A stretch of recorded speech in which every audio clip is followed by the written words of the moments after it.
gising sa umaga kahit na antok pa nga ako. Kailangang maghanda para pumasok sa trabaho. Sinday ng sigarilyo habang may kapeng barako. Eto aking almusal na araw-araw kong kasalo. Kailangan kong pumasok kahit mayroong trangkaso. Pag di kasi pumasok malaki ang iyong atraso. Sa nagbibigay ng sweldo kung tawagin natin amo.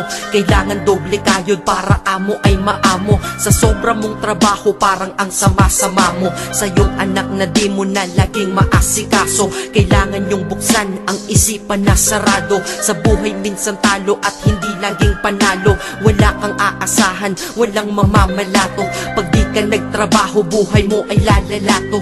Kahit pagod ka na ang sinasabi mo wala to. Mahirap ang mabuhay, anong magagawa ko? Kailangang magtrabaho upang mabuhay sa mundo. Kung di ka magsisi